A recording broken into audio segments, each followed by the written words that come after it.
ويطعمون الطعام على حبه مسكينا ويتيما وأسيرا صدق الله العلي العظيم. وقال رسول الله صلى الله عليه وسلم قيل لرسول الله صلى الله عليه وسلم أي الأعمال أفضل؟ قال رسول الله صلى الله عليه وسلم أطعم الطعام، أو كما قال عليه الصلاة والسلام. صدق الله العلي العظيم وصدق رسوله النبي الكريم، ونحن على ذلك من الشاهدين والشاكرين والحمد لله رب العالمين.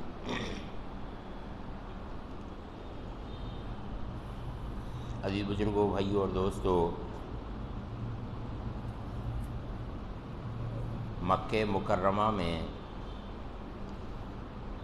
حضرت محمد صلی اللہ علیہ وسلم کے نبوت سے پہلے بلکہ فتح مکہ ہونے تک بھی لا اینڈ آرڈر کا بہت بڑا مسئلہ تھا. جو کمزور ہوتا تھا وہ دبا لیا جاتا تھا، اور جو طاقتور ہوتا تھا وہ چھینتا تھا. جو کمزور تھا وہ دبا لیا جاتا، اور جو طاقتور ہوتا وہ چھین لیا جاتا. لا اینڈ آرڈر کا بہت بڑا معاملہ تھا. حتیٰ کہ ایک مرتبہ ایسا ہوا کہ ایک دور دراز کا ایک آدمی سامان بیچنے کے لیے مکہ مکرمہ آیا، اور اس نے سامان بیچا. اب جب اس نے سامان بیچا تو ایک سردار نے اس کا سامان خریدا،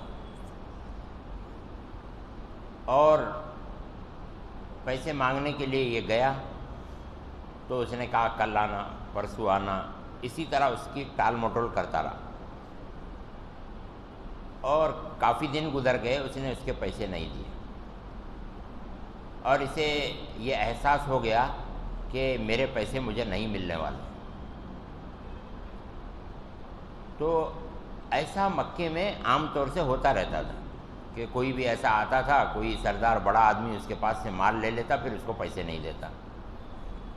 ابھی بھی ایسا آپ دیکھ رہے ہیں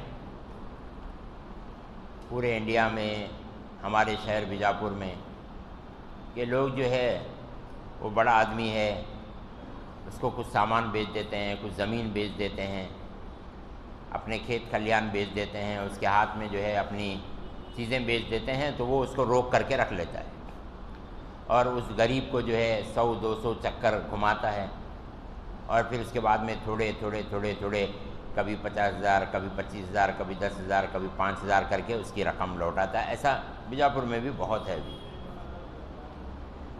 تو مکے میں بھی ایسا ہی تھا، غریبوں کے پیسے ڈبا لیے جاتے تھے.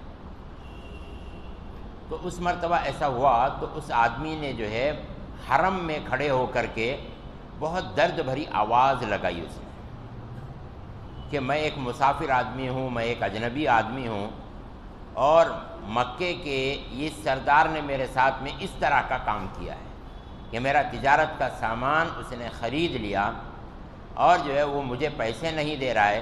کیا مکے میں کوئی شریف آدمی نہیں ہے؟ اس نے اعلان کی. کیا مکے میں کوئی شریف آدمی نہیں ہے جو میرے پیسے مجھے دلوا دے؟ تو اس طرح اس نے حرم میں کھڑے ہو کر کے آواز لگائی. تو اس بات کا اثر ہوا وہاں کے شریف لوگوں پر. تو پھر جو ہے اس میں اللہ کے رسول صلی اللہ علیہ وسلم کے ایک چچا ہیں حضرت زبیر ابن عبد المطلب، تو انہوں نے اس کو بہت زیادہ نوٹس کیا، اور پھر انہوں نے سارے جو ہے اچھے لوگوں کو، نیک لوگوں کو جمع کیا. اس وقت میں ابھی اللہ کے رسول صلی اللہ علیہ وسلم کو نبوت نہیں ملی تھی، لیکن آپ جو ہے اس وقت میں امت کے لیے کام کر رہے تھے، لیکن نبوت نہیں ملی تھی. تو زبیر ابن عبد المطلب نے پورے اچھے لوگوں کو جمع کیا، اور اس میں خود اللہ کے رسول صلی اللہ علیہ وسلم بھی تھے اس میں. اور وہاں پر انہوں نے ایک کمیٹی بنائی، اور اس کا نام انہوں نے رکھا حلف الفضول. اس کا نام رکھا انہوں نے حلف الفضول، یعنی فضل والوں کا معاہدہ. یعنی عزت والوں کا معاہدہ، شریف لوگوں کا معاہدہ۔ تو انہوں نے ایک حلف الفضول نام کی ایک کمیٹی بنائی۔ آج کل جو ہے آپ حضرات دیکھتے ہیں کہ بہت سارے جو ہے ویلفیئرز کام ہوتے ہیں، بہت سارے سوشل کام ہوتے ہیں، اور بہت سارے لوگ کرتے رہتے ہیں۔ لوگ یہ سمجھتے ہیں کہ بھئی ابھی سے یہ ویلفیئر کام ہو رہے ہیں، ایسا نہیں ہے، بلکہ جو ہے ہزاروں سالوں سے اس ویلفیئر کے کام کو انجام دیا جا رہا ہے۔ تو اللہ کے رسول بھی اس میں شامل ہو گئے، اور اس کمیٹی کا نام رکھا گیا حلف الفضول، اور آج تک بھی جو ہے عرب کے اندر میں اس نام سے کمیٹیاں بنتی ہیں۔ عرب میں کیا بلکہ پوری دنیا کے اندر میں جو ہے حلف الفضول کے نام سے جو ہے وہ کمیٹیاں بنتی ہیں کہ عزت والے لوگوں کا معاہدہ، شریف لوگوں کا معاہدہ۔ پھر ان سارے نیک لوگوں نے بیٹھ کر کے یہ طے کیا کہ بھائی مکے میں تو کوئی لا اینڈ آرڈر ہے ہی نہیں مکے میں، تو یہاں جو ہے جو طاقتور ہوتا ہے وہ غریب کو دبا دیتا ہے، کمزور کو دبا دیتا ہے، اور غریب آدمی کا مال چھین لیا جاتا ہے۔ اب ہم سب ملا کر کے جو ہے ان مظلوموں کی مدد کریں گے، اور جس کے ساتھ بھی یہ ظلم ہو رہا ہے سب ملا کر کے اس کے ساتھ میں کھڑے ہو جائیں گے۔ یہ اچھی بات تھی نا بھائی؟ خود اللہ کے رسول صلی اللہ علیہ وسلم بھی اس میں شامل ہو گئے، اور پھر جو ہے اس کے بعد میں ان سارے لوگوں نے مل کر کے اس اجنبی آدمی کا، جس کا کوئی رشتہ مکے سے نہیں تھا، مکے کے خاندان والوں سے نہیں تھا، تو وہ سارے لوگوں نے مل کر کے جو ہے اس غریب آدمی کا قرض جو تھا، اس غریب آدمی کا جو ذمہ تھا سردار کے اوپر میں، تو سردار کو مل کر کے وہ سارا پیسہ جو اس غریب آدمی کو دلوایا۔ اس حلف الفضول کمیٹی کے بہت سارے جو ہے اغراض اور مقاصد ہیں جس کو کتابوں کے اندر میں لکھا گیا ہے، اور پھر میں سمجھتا ہوں کہ وہ ایک بنیاد تھی۔ اللہ کے رسول صلی اللہ علیہ وسلم کو اس کمیٹی سے اتنی محبت تھی، حالانکہ نبوت ملنے سے پہلے وہ کمیٹی بنی، آپ کو ابھی نبوت نہیں ملی تھی، اور وہ کمیٹی کو بنایا بھی تھا آپ کے چچا نے، حضرت زبیر ابن عبد المطلب نے۔ آپ نے نہیں بنایا تھا، لیکن آپ اس کے اندر میں شریک تھے، لیکن آپ کو اس کمیٹی سے بڑی محبت تھی۔ آپ اسلام لانے کے بعد، اسلام کے پورے عرب میں عام ہونے کے بعد بھی مدینہ منورہ میں بھی جو ہے آپ اس کا تذکرہ فرماتے تھے، اور کہتے تھے کہ اگر آج بھی مجھے اس حلف الفضول کمیٹی کی طرف سے آواز لگائی جائے تو میں لبیک کہتے ہوئے اس کمیٹی کے اندر میں داخل ہو جاؤں گا، اور اس کے کام کے لیے میں تیار ہو جاؤں گا، میں کھڑا ہو جاؤں گا۔ تو کیا مطلب ہوا اس کا کہ اللہ کے رسول صلی اللہ علیہ وسلم مدینے میں طاقتور ہونے کے باوجود بھی یہ اعلان کر رہے ہیں کہ اگر آج بھی وہ کمیٹی جو زمانے جاہلیت میں بنی تھی حلف الفضول، اور جس کو زبیر ابن عبد المطلب نے بنایا تھا اور آپ نے اس کو نہیں بنایا تھا، اور زمانے جاہلیت میں ملی تھی، آپ کے نبوت سے پہلے وہ کمیٹی بنی ہوئی تھی، لیکن جب آپ مدینے میں چلے گئے اور آپ طاقتور بن گئے، اس کے باوجود بھی آپ یہ تمنا کرتے تھے کہ اگر مجھے اس کمیٹی کی طرف سے کسی کام کے لیے آواز لگائی جائے تو میں اس کام کے لیے تیار ہوں گا۔ کیا مطلب ہے؟ مطلب یہ ہے اس کا کہ وہ جو کمیٹی بنی ہوئی تھی وہ اسلام کی روح پر بنی ہوئی تھی، یعنی اسلام جو چاہتا تھا، اسلام کا جو منشا تھا، اسلام کی جو مرضی تھی، اسلام کی جو روح تھی، اس کے اوپر میں وہ کمیٹی بنی ہوئی تھی حلف الفضول، جس کی وجہ سے اللہ کے رسول نے اسلام کے بعد بھی اس کمیٹی کی طرف سے دعوت پر لبیک کہنے کی بات کہی، اور اس کے کام کو آگے بڑھ کر کے پورا کرنے کی بات اللہ کے رسول نے کہی ہے۔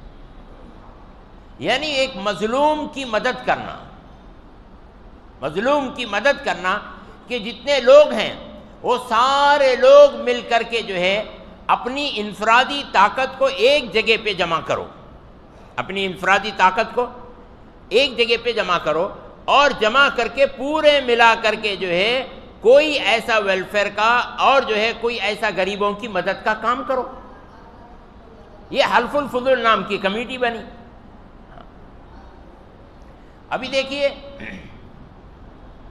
کہ بہت سارے لوگ اس کے اندر میں موجود ہیں جو یہ چاہتے ہیں کہ میں کوئی اچھائی کا کام کروں، میں کوئی بھلائی کا کام کروں، لیکن ان کی طاقت جو ہے وہ انفرادی ہوتی ہے، ان کی طاقت انفرادی ہوتی ہے، وہ اکیلے ہوتے ہیں، ان کی طاقت جو ہے وہ انفرادی ہوتی ہے۔ لیکن جب جو ہے یہ اکیلے آدمی جو ہے جب پورے ملا کر کے ایک کمیٹی کی شکل بنتی ہے، ایک جماعت کی شکل بنتی ہے، کمیٹی کا مطلب جماعت، تو ایک جماعت کی شکل بنتی ہے، تو جو انفرادی طاقتیں تھیں وہ سب ملا کر کے ایک اس میں جمع ہو جاتی ہیں۔ جیسے ایک جھاڑو ہے، اب جھاڑو کے اندر میں ایک کاڑی ہوتی ہے، تو وہ کاڑی جو ہے اگر اکیلی یہ کوشش کرے کہ میں کچرا صاف کروں تو جو ہے بہت دقت ہو جائے گی، بہت تکلیف ہو جائے گی، آسانی کے ساتھ میں وہ کاڑی جو ہے کچرا نہیں صاف کر پائے گی، اور ہو سکتا ہے کہ کچرا اتنا زیادہ مضبوط اور بڑا ہو کہ وہ کچرا جو ہے اس کاڑی کو ہی توڑ دے، ایسا ہو سکتا ہے۔ اس لیے جو ہے اگر اس طرح کی جو ہے اگر 100 کاڑیاں ایک جگہ پہ جمع ہو جائیں، باریک پتلی 100 کاڑیاں جو اپنے اندر میں انسانوں کی محبت کا جذبہ رکھتے ہیں، ایسی 100 کاڑیاں ایک جگہ پہ جمع ہو جائیں تو پھر وہ کیا بن جائے؟ جھاڑو بن جائے۔ پھر جو ہے وہ ایک مضبوط جو ہے کچرے کو صاف کرنے والی ایک چیز بن جائے، ایک آلہ بن جائے۔ اب پھر اس 100 کاڑیوں کو ملا کر کے باندھو، اور باندھ کر کے اس کو ایک جگہ پہ لاؤ، اور پھر اس جھاڑو سے آپ صفائی کا کام کرو، تو پھر جو ہے کیا ہوگا کہ مضبوط سے مضبوط کچرا بھی اس کے اندر میں صاف ہو جائے گا۔ تو اسی طرح سے ہم میں سے جس آدمی کے اندر میں جو نیکی کے جذبات ہیں، جو اچھائی کے جذبات ہیں، ان تمام اچھائی کے جذبات کو جو ہے اسلام نے اسلام کے نام پر جمع کیا، اللہ کے رسول نے اسلام کے نام پر جمع کیا کہ بھائی سارے اچھے لوگ اسلام کے نام پہ جمع ہو جاؤ۔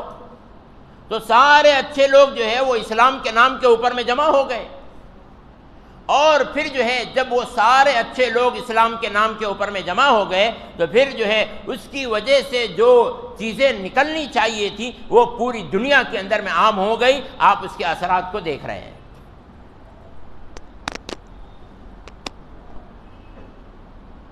ابھی معاملہ یہ ہو گیا کہ مسلمان بگڑ گیا، اسلام تو اپنی جگہ پہ اچھا ہے،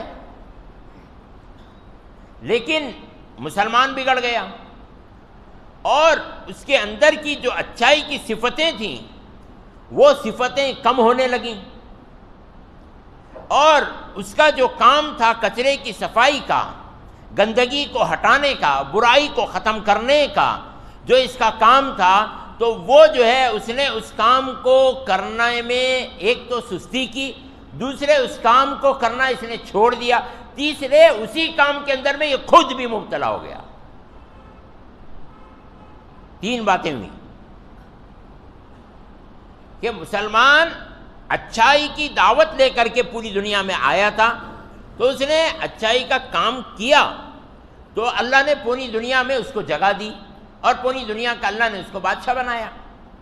اب کیا ہوا کہ آتے آتے مسلمان نے اپنے اس کام کو، اس چیز کو بھلا دیا کہ مجھے جو ہے اچھائی کے کام کے لیے پیدا کیا گیا تھا، اس نے اس کو بھلا دیا۔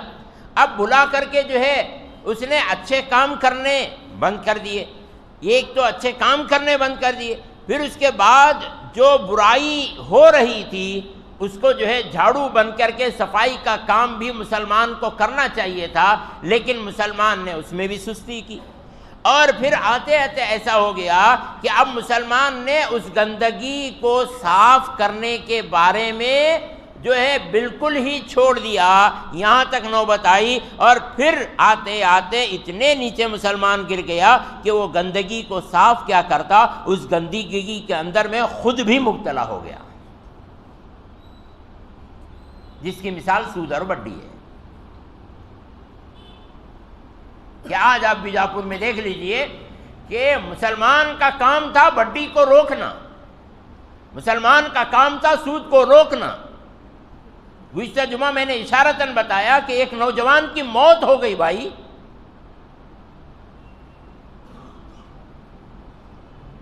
پھانسی اس نے لگا لی بیجاپور میں، مسلمان نے۔ گزشتہ جمعہ جو ہے بڈی سے پیسے زیادہ ہونے کی وجہ سے اس نے پھانسی لگا لی۔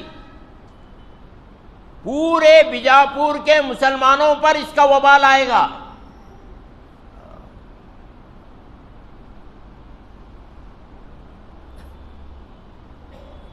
کوئی یہ سوچے بھائی ہم کو کیا اس سے واسطہ، اس نے بڈی لی تھی، اور بھائی اللہ تعالیٰ نے سب کو مسلمان بنایا نا، قرآن تو سب کے لیے ہے، حدیث تو سب کے لیے ہے۔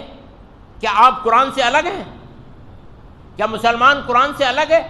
کیا مسلمان حدیث سے الگ ہے؟ نہیں نا، آپ بھی میں بھی پورے بیجاپور کے مسلمان قرآن میں ہیں، ہم سب حدیث میں ہیں، ہم قرآن کے تابع ہیں، ہم حدیث کے تابع ہیں، اور قرآن اور حدیث ہم کو یہ کہہ رہی ہے اور یہ کہہ رہے ہیں کہ بھائی جو ہے آپ جتنی بھی برائیاں ہیں ان کو ختم کرو۔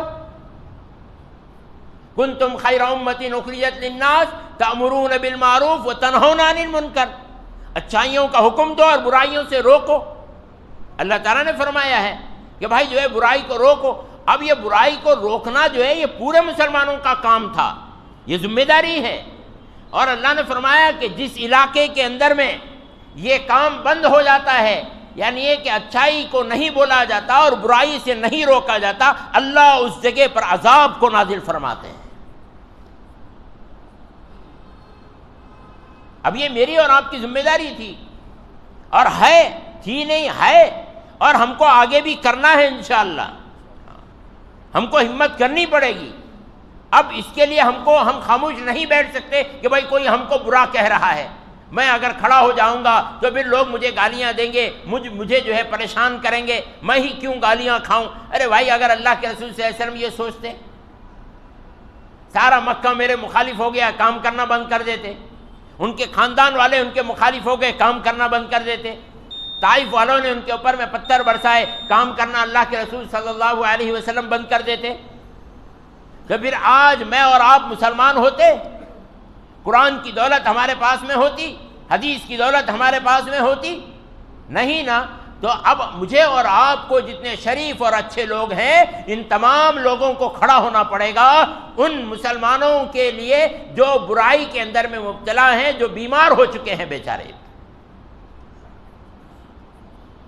زنا میں ہیں، سود میں ہیں۔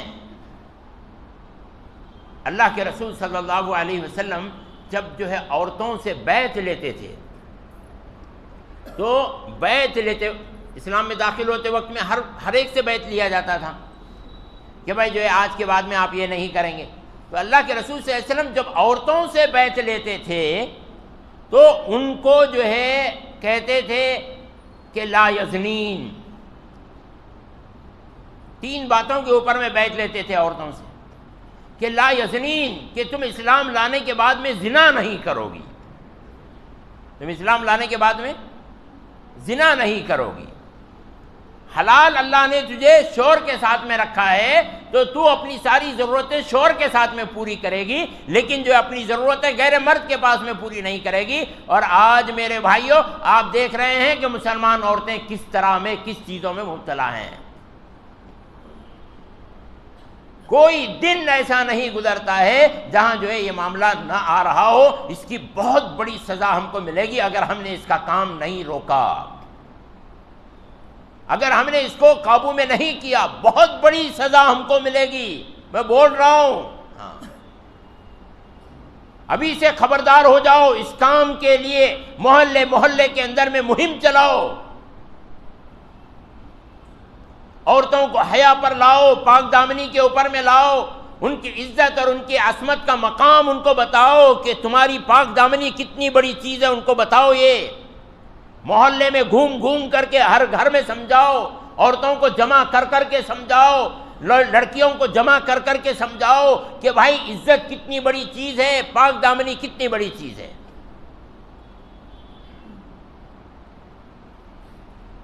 جاؤ بیجاپور کے لاجوں میں، سب پتہ چلے گا آپ کو۔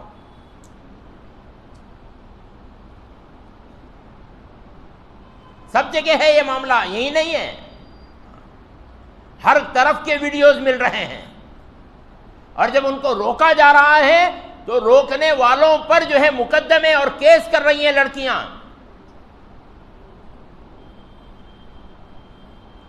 اس لیے گراؤنڈ لیول پہ سمجھاؤ۔ اللہ کے رسول جب بیعت لیتے تھے عورتوں سے تو کہتے تھے لا یزنین، کہ اسلام لانے کے بعد میں تم زنا نہیں کرو گی، اور پھر بیعت لیتے ہوئے کہتے تھے اللہ کے رسول ولا یقتلن اولادہن، کہ تم اپنی اولاد کو قتل نہیں کرو گی، لڑکی ہے اس لیے اس کو پیٹ میں قتل کر دیا۔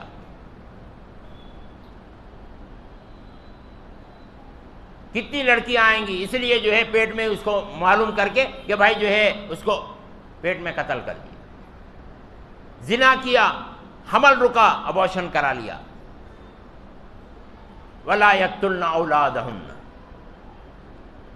اور پھر ولا یاتین ببہتان، اللہ کے رسول تیسری جو ہے بیعت لیتے تھے عورتوں سے کہ تم جو ہے کسی ایسی اولاد کو لے کر کے نہیں آؤ گی جس کے اوپر میں حرام کا لیبل لگا ہوا ہو کہ یہ جو ہے حرام کی اولاد ہے، یہ ولد الزنا ہے، یہ لیبل لے کر کے تم جو ہے اولاد کو نہیں لے کر کے آؤ گی، اسلام لانے کے بعد میں یہ کام نہیں کرو گی۔ آج میرے بھائیوں یہ تینوں کام مسلمانوں کے اندر میں ہو رہے ہیں۔ مسلمان عورتیں اور مسلمان لڑکیاں زنا میں ہیں، پہلا جس کو اللہ کے رسول نے منع فرمایا۔ دوسری بات کہ قتل نہ کرو تو لڑکیوں کو قتل کیا جا رہا ہے پیٹوں کے اندر میں، اور تیسرا کہ لا یاتین ببہتان، کہ جو ہے بہتان کے ساتھ میں ولد الزنا کو لے کر کے مت آؤ، حرام کی اولاد کو لے کر کے مت آؤ۔ تو آج جو ہے پیار کی نشانی کر کر کے جو ہے غیروں کے بچوں کو مسلمان عورتیں پال رہی ہیں۔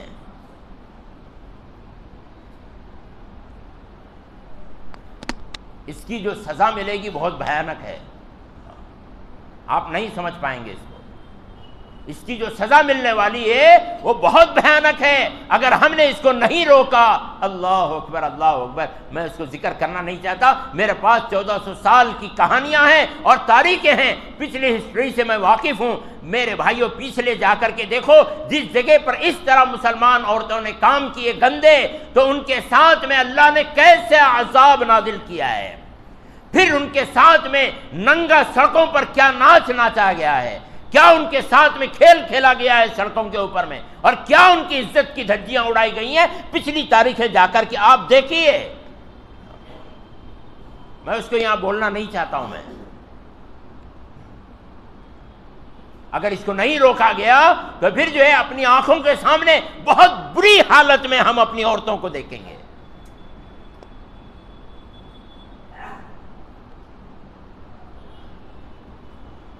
اس لیے جو ہے اس کے اوپر میں ہم کو آنا ہے کہ بھائی ہر برائی کو ختم کرنا، برائی میں ملوث نہیں ہونا۔ زنا ہے، سود ہے، بڑے بڑے جرم ہیں بھائی، بڑے بڑے گناہ ہیں، اس سے جو ہے اپنے آپ کو روکو۔ کیسے روکیں گے؟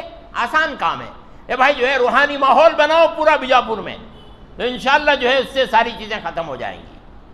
روحانی ماحول بناؤ، جیسے دیکھو کہ بھائی جو ہے کیا ہو رہا ہے کہ آپ اپنے گھر سے ابھی سب لوگ عطر لگا کر کے آئے، ہے نا، کہ بھائی آج جو ہے ہمیں جمعہ میں جانا ہے، اس لیے جو ہے ہر گھر سے آپ عطر لگا کر کے آئے۔ تو آپ جہاں سے اپنے گھر سے یہاں تک عطر لگا کر کے آئے، تو وہاں سے لے کر کے یہاں تک خوشبو پھیلی کہ نہیں پھیلی، اور گندگی خود بخود جو ہے کم ہو گئی، بدبو جو ہے آپ کے قریب میں نہیں آ رہی ہے۔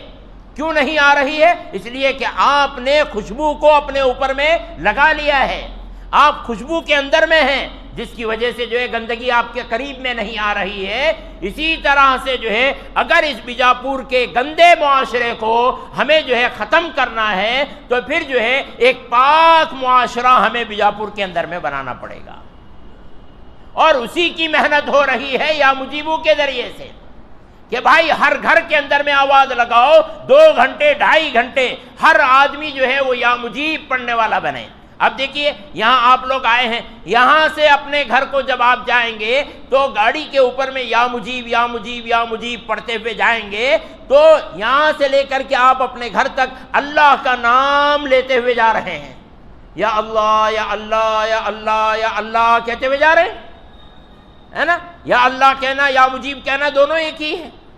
تو آپ جو ہے یا مجیب کہتے ہوئے یہاں سے جا رہے ہیں، تو اپنے یہاں سے نکل کر کے گھر تک یا مجیب پڑھتے ہوئے گئے تو اس کی جو نورانیت ہے وہ پورا جو ہے پھیلتی ہوئی جائے گی، جیسے آپ کے عطر کی خوشبو پھیلتے ہوئے، اسی طرح سے اس کی نورانیت پوری پھیلتی ہوئی جائے گی۔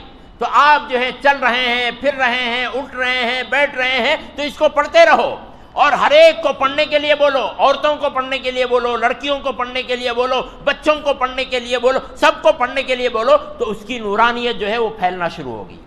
تو کیا ہوگا؟ ایک روحانی ماحول کریٹ ہونا شروع ہوگا، ایک پاک معاشرہ کریٹ ہونا شروع ہوگا، اور گندگیاں جو ہے وہ کم ہونا شروع ہوں گی۔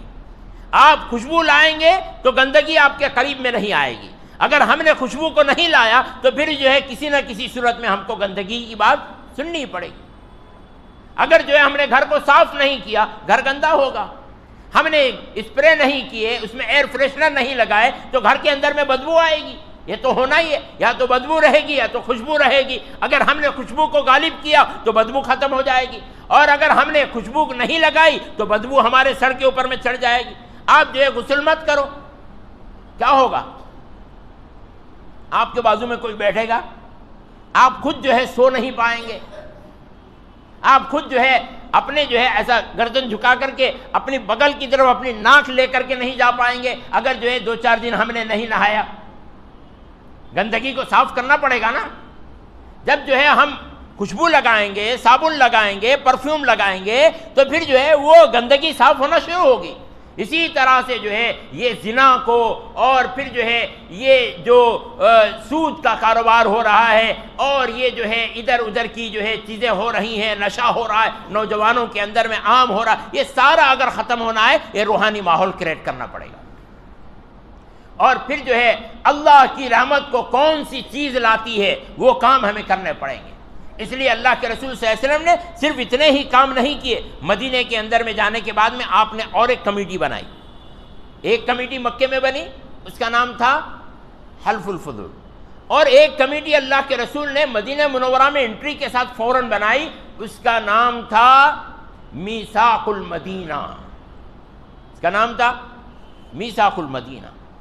اس میثاق المدینہ میں آپ نے یہودیوں کو بھی لیا، اور جو ہے اگر عیسائی تھے ان کو بھی لیا، اور جو غیر مسلم تھے ان کو بھی لیا، سب کو لے کر کے آپ نے جو ہے میثاق المدینہ بنایا ہے۔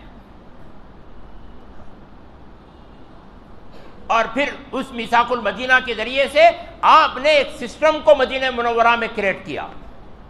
اب جو ہے اتنا زبردست، ایسا شاندار اللہ کے رسول صلی اللہ علیہ وسلم نے مدینہ منورہ میں سسٹم بنایا کہ آپ حیران رہ جائیں گے کہ اس زمانے میں پانی جو ملتا تھا وہ کنوؤں سے ملتا تھا، اور پانی کو باقاعدہ جو ہے بیچا جاتا تھا۔ آج تو جو ہے فری بھی پانی مل رہا ہے اور پیسے والا بھی مل رہا ہے، دونوں پانی آپ کو دستیاب ہیں، لیکن اس زمانے میں پینے کا پانی جو ہے وہ پیسوں سے ہی ملتا تھا، اور جو ہے لوگ اس کے اوپر میں قبضہ کر کے بیٹھے ہوئے تھے۔ تو پانی کا ملنا ایک بہت بڑی نعمت تھی اس زمانے کے اندر میں۔ اللہ کے رسول صلی اللہ علیہ وسلم نے پانی کا پورا سسٹم مدینہ منورہ میں ایسا قائم کیا کہ ہر آدمی کو فری آف کاسٹ پانی ملنے لگا۔ عنقریب آپ دیکھیں گے پانی کے لیے اس دنیا کے اندر میں جنگیں ہوں گی، ابھی نہیں سمجھ میں آ رہا ہے، لیکن جو ہے عنقریب سمجھ میں آئے گا۔ پانی کے لیے اس دنیا کے اندر میں جنگیں ہونا شروع ہو جائیں گی، عنقریب شروع ہو جائیں گی، آپ دیکھیں گے۔ پھر اس کے بعد میں جو اللہ کے رسول نے کھانے کا سسٹم مدینہ منورہ کے اندر میں کہ بھائی کوئی بھی آدمی مدینہ منورہ کے اندر میں بھوکا نہ رہے، اس کا نظام اللہ کے رسول صلی اللہ علیہ وسلم نے مدینہ میں قائم کیا۔ اس لیے میں آپ تمام حضرات سے یہ کہہ رہا ہوں کہ جو ہے جتنی بھی سوشل ویلفیئر کمیٹیاں ہیں ان تمام سے میں درخواست کر رہا ہوں، اور جتنے بھی سوشل کام کرنے والے لوگ ہیں ان تمام سے میں درخواست کر رہا ہوں، ارے بھائی آپ اس بات کا بیڑا اٹھاؤ کہ بھائی پورے انڈیا کے اندر میں کوئی بھی بھوکا ہے تو اس کی ذمہ داری مسلمان کے اوپر میں، ایسا بیڑا اٹھاؤ، یہ کرنے کے کام ہیں ہمارے۔ آدمی کروڑوں روپے سیاست میں خرچ کرتا ہے، آدمی کروڑوں روپے شادیوں کے اندر میں خرچ کرتا ہے، لاکھوں روپے برتھ ڈے پارٹیوں میں خرچ کرتا ہے، لاکھوں روپے جو ہے فضول کی چیزوں کے اندر میں، شو میں، ڈیکوریشن میں، اس میں آدمی خرچ کرتا ہے۔ آپ دیکھیے کہ کتنے لوگ ہیں جن کے پاس میں ان کی ضرورت سے بہت زیادہ جو ہے سامان ان کے پاس میں پڑا ہوا ہے، تھوڑا سا سامان بیچ دو بھائی امت کے لیے، اور بیچ کر کے بیڑا اٹھاؤ کہ بھائی پورے انڈیا کے جتنے بھی بھوکے لوگ ہیں ان کو ہم کھانا کھلائیں گے، آپ خود گورنمنٹ بن جائیں گے، بغیر الیکشن کے آپ گورنمنٹ بن جائیں گے، بغیر کوئی الیکشن لڑے آپ جو ہے جیتنے والے ہو جائیں گے۔ گورنمنٹ جو ہے ذمہ داری ہے اس کو کھانا دینے کی، لیکن آج جو ہے بھوک کی سطح اتنی زیادہ ہو گئی ہے انڈیا کے اندر میں کہ لوگ کھانا کھانا کہتے ہوئے مر رہے ہیں، لوگ بھوک بھوک کہتے ہوئے مر رہے ہیں، کھانے کے لیے لوگ زنا کر رہے ہیں۔ ایسی نوبت انڈیا کے اندر میں آ گئی ہے۔ ایسے وقت میں اگر مسلمان کھڑا ہو جائے، اس کو پیٹا جا رہا ہے، اس کو مارا جا رہا ہے، اس کی تنظیموں پر بیان لگایا جا رہا ہے، اور جو ہے ان کے علماء کو جو ہے جیلوں میں بھیجا جا رہا ہے۔ حتیٰ کہ جو ہے ابھی کل کی ایک خبر آئی ہے کہ جو ہے ایک قاسمی مولانا کو جو ہے مدھیہ پردیش کے اندر میں جو ہے وہ بیچارے اپنے سسرال کو گئے ہوئے تھے تو ایک جو ہے ایسے ہی جو ہے آتنکواد سنگٹھن نے جو ہے ان کو پکڑ کر کے اغوا کر لیا، ان کا قتل کر دیا اور ان کو جلا دیا۔ یہ شروع ہو گیا سلسلہ۔ آپ تھوڑا سا ایسا انڈیا کو سراؤنڈنگ دیکھیے آپ تو آپ کو سمجھ میں آئے گا، ایک مرڈر وہاں ہو رہا ہے، ایک مرڈر وہاں ہو رہا ہے، ایک مرڈر وہاں ہو رہا ہے، ایک اسٹیٹ میں مارا گیا، پھر ایک اسٹیٹ میں، پھر ایک اسٹیٹ میں، پھر ایک اسٹیٹ میں، پھر ایک اسٹیٹ میں، پھر ایک اسٹیٹ میں، یہ ایک جو ہے وہ نہیں ہم کو نظر نہیں آ رہا ہے، لیکن ہو رہا ہے۔ مدھیہ پردیش میں ہوا، کرناٹک والوں کو کیا ہے وہی، لیکن اگلے مہینے میں آپ دیکھیں گے، اگلے دن میں آپ دیکھیں گے کہ بھائی جو ہے دوسرے ایک علاقے میں مدھیہ پردیش ادھر ہے تو پھر ابھی ہوگا آسام سائڈ میں، پھر ہوگا ادھر، پھر ہوگا ادھر، پھر ہوگا ادھر، ایک مغرب میں، ایک مشرق میں، ایک شمال میں، ایک جنوب میں، ایک ادھر اسٹیٹ میں، ایک ادھر، ایسا جو ہے پورا سراؤنڈنگ آپ کو نظر آئے گا۔ ذرا ایسا دیکھیں گے تو سمجھ میں آئے گا۔ ایک ایک ہو رہا ہے، بعد میں دو دو ہوں گے، بعد میں جو ہے چار چار پانچ پانچ ہوں گے۔ ادھر ایک لڑکی کا اغوا کر لیا گیا، اس کے ساتھ میں ریپ ہوا، پھر اس کے بعد میں ادھر ایک لڑکی، ادھر ایک لڑکی، ادھر ایک لڑکی، ادھر ایک لڑکی، سراؤنڈنگ آپ دیکھیں گے تو اس طرح کی چیزیں جو ہے وہ آپ کو نظر آئیں گی۔ ایسے سب حالات مسلمانوں کے ساتھ میں ہو رہے ہیں، لیکن اس کے باوجود بھی مسلمان جو ہے ابھی تک صحیح رخ پر آنے کے لیے تیار نہیں ہے۔ اپنا رخ صحیح کرو بھائی، اللہ کی طرف میں اپنا رخ کرو، اللہ کی طرف میں اپنا رخ کرو، صحیح رخ کے اوپر میں آؤ۔ 1,20,000 بیجاپور میں مسلمان ہیں، پورے کے پورے کب نماز پہ آئیں گے بھائی؟ رخ صحیح نہیں کر رہے، رخ صحیح کرو۔ جس دن 1,20,000 مسلمان نماز پہ آگے، اللہ اکبر، ایسا بڑا انقلاب آپ بیجاپور میں دیکھیں گے آپ سوچ نہیں پائیں گے۔ اس کے لیے محنت کرو۔ یہ 1,20,000 مسلمان روزانہ 2.5 گھنٹے یا مجیب پڑھنے والے ہو جائیں تو 2.5 گھنٹے کے اندر میں 100 کروڑ مرتبہ یا مجیب ہو جائے گا۔ کتنی بڑی نورانیت پھیلے گی اور کیسی روحانیت پھیلے گی، کوشش کرو اس کے لیے۔ اور پورے بیجاپور کے مسلمان اس بات کے لیے تیار ہو جاؤ کہ ہم جو ہے پورے بیجاپور میں ایک آدمی کو بھی بھوکا سونے نہیں دیں گے۔ انشاءاللہ ارادہ کرتے ہیں، ہاں ہم اسی مہم کو لے کر کے چلے ہیں۔ اور آج جو ہے انشاءاللہ روٹی بینک کا ہمارا افتتاح ہو جائے گا، اور کل سے ہماری اس مسجد سے انشاءاللہ العزیز جو ہے وہ کھانا ملنا شروع ہو جائے گا۔ پورے بیجاپور میں جو بھی بھوکا آدمی ہے وہ ہمارا مہمان ہے انشاءاللہ۔ کل سے یہاں کام شروع ہو جائے گا انشاءاللہ۔ اور آپ تمام حضرات سے گزارش ہے کہ اس میں آپ ہمارا تعاون کریں۔ ایک آدمی کا کھانا جو ہے یہاں پہ بھجوا دیں، وہ کھانا جو ہے غریبوں تک پہنچ جائے گا۔ بہت سارے مجبور بےکس شریف لوگ وہ ہوتے ہیں کہ بھائی کس کے پاس میں ہم مانگنے کے لیے جائیں؟ مانگنے والے تو مانگتے رہتے ہیں، لیکن بہت سارے لوگ ایسے ہوتے ہیں کہ ان کے گھروں میں کھانا نہیں ہوتا ہے، شوہر بیمار ہو کر کے پڑا ہوا ہے، کھانا کہاں سے آئے؟ باپ بیمار ہو کر کے پڑا ہوا ہے، بچے زیادہ ہیں، بیوی کما نہیں پاتی ہے، کھانا کہاں سے آئے؟ تو پورے لوگوں کو ایک اطمینان مل جائے کہ بھائی اس جگہ میں ہم کو کھانا ملے گا، ہمیں زنا کی طرف جانے کی ضرورت نہیں ہے۔ ہم کو یہاں پہ کھانا ملے گا، ہم اپنا جو ہے تھوڑا کمائی کا بندوبست کرنے والے ہو جائیں، کھانا تو ہم کو یہاں پہ مل رہا ہے۔ اس طرح کی ذمہ داریاں ہمیں اٹھانی ہیں، تو انشاءاللہ آپ بیجاپور کے اندر میں ایک انقلاب دیکھیں گے۔ اسی فکر کو لے کر کے ہم نے روٹی بینک کا یہاں پہ افتتاح آج کیا ہے انشاءاللہ، اور جمعہ کے بعد بھی اس کا افتتاح ہوگا، اور آپ تمام حضرات سے درخواست ہے کہ آپ جو ہے اس کو لے کر کے آئیں۔ اللہ کے رسول صلی اللہ علیہ وسلم نے کھانے کے بارے میں بہت ساری احادیثیں بیان فرمائی ہیں، جن کا تذکرہ میں نے گزشتہ جمعہ، اس سے پیوستہ جمعہ، ساری باتیں ہم نے جو ہے کھانے کے تعلق سے آپ کے سامنے ذکر کی ہیں۔ ایک معاشرے کو ہمیں کریٹ کرنا ہے کہ بھائی بھوک کے لیے کوئی آدمی غلط قدم نہ اٹھائے۔ بھوکے، آپ بھوکے ہیں، 10 دن آپ کے گھر میں کھانا نہیں ہے، بھائی یہاں آ کر کے کھانا لے جاؤ، لیکن غلط قدم مت اٹھاؤ، حرام کی طرف میں مت جاؤ، سود سے پیسے مت لو، سنگ والوں کے پاس سے پیسے مت لو، بڈی سے پیسے مت لو، اور کسی کے پاس میں جا کر کے اپنے آپ کو جو ہے، اپنی عورتوں کو جو ہے گروی مت رکھو۔ کوئی بھی عورت جا کر کے زنا کی طرف میں بھوک کے لیے، کھانے کے لیے نہ جائے۔ اس کے لیے ہم نے یہ نظام قائم کیا ہے کہ بھائی جو ہے یہاں سے آپ کو کھانا ملے گا، بس آپ کو کھانا مل رہا ہے، آپ کو سونے کے لیے ایک چھت میں ہو جائے تو آپ کا کام کافی ہے۔ اب جو ہے آپ محنت کرو، مزدوری کرو، اور جو ہے اپنے آپ کو جو ہے کھڑے ہونے کی کوشش کرو۔ تو اس طرح سے جو ہے ایک سوچ کر کے جو ہے یہ کام یہاں پہ شروع ہو رہا ہے۔ الحمدللہ 100 سے زیادہ ممبر، ہم نے 100 کا ارادہ کیا تھا، لیکن 100 سے زیادہ ممبر ابھی ہمارے تیار ہو چکے ہیں، جو اس کام کے لیے ہمیں تعاون کرنے کے لیے تیار ہیں۔ تو جب کل گزشتہ جمعہ جو ہے کچھ ایک بات یہ بھی آئی کہ بہت سارے لوگوں نے کہا کہ مولانا ہم جو ہے وہ دور علاقے میں رہتے ہیں، وہاں سے کھانا یہاں نہیں پہنچا پائیں گے۔ بہت سارے لوگوں نے یہ بھی کہا کہ مولانا ہم جو ہے ہمارے پاس میں جو ہے اتنی طاقت نہیں ہے کہ ہم جو ہے کھانا بنا کر کے لا سکیں، کوئی دوسری صورت بنائیے کہ کوئی رقم وغیرہ کی صورت بنائیے کہ جو ہے ہم اتنا پیسہ آپ کے پاس میں پہنچا دیا کریں اور آپ جو ہے اس کا کھانا جو ہے بنا کر کے وہاں پہ پہنچائیں۔ تو بیٹھ کر کے ہماری جماعت نے بیٹھ کر کے سوچا اس کے بارے میں، تو ایک بات یہ بھی طے ہوئی ہے کہ بھائی جو کھانا نہیں پہنچا سکتے ہیں وہ ایک کھانے کی رقم ہمارے پاس میں پہنچا دیں۔ اب اس کا ہم نے یہ سوچا ہے کہ جو بیوہ عورتیں رہیں گی، یا کہ جن کے گھرانے میں شوہر کمزور ہیں، وہ کما نہیں پا رہے ہیں، تو ان عورتوں کو جو ہے یہ کھانا بنانے کی ذمہ داری دی جائے گی، اور اس کھانے کے اوپر میں ان کو تنخواہ دی جائے گی۔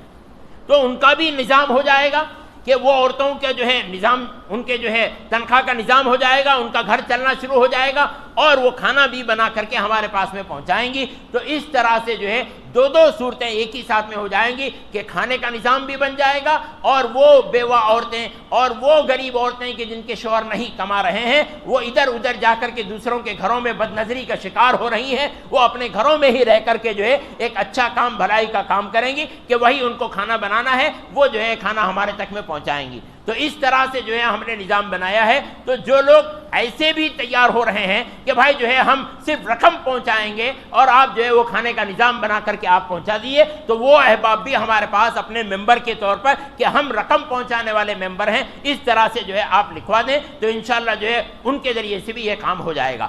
ابھی یہ چھوٹی سی ترتیب ہم نے روٹی بینک کی شروع کی ہے، آپ اگر ساتھ دیں گے ابھی بہت سارے بینک قائم ہوں گے، اس میں جو ہے میڈیکل بینک قائم ہوگا، اس میں واٹر بینک قائم ہوگا، اور بہت سارے بینک انشاءاللہ اس کے آگے آگے قائم ہونا شروع ہو جائیں گے۔ انشاءاللہ اتنی زیادہ کوشش کی جائے گی کہ گولی اور دوائی تک بھی جو ہے ہمارے بیجاپور کے لوگوں کو فری آف کاسٹ ملے۔ انشاءاللہ ہم اس کا انتظام کرنے کی کوشش کر رہے ہیں۔ آپ حضرات جو ہے ہمارا ساتھ دیں تو انشاءاللہ آپ دیکھیں گے ایک بہت بڑا انقلاب بیجاپور میں آئے گا۔ یہ سارا کام اس لیے کیا جا رہا ہے کہ اللہ ہمارے اوپر میں رحم کرے، اس کے لیے کر رہے ہیں۔ ارحموا من فی الارض یرحمکم من فی السماء، زمین والوں پہ رحم کرو، آسمان والا تمہارے اوپر میں رحم کرے گا۔ ٹھیک ہے بھائی، اللہ سے دعا ہے اللہ تعالی ہم سب کو عمل کرنے کی توفیق نصیب فرمائے۔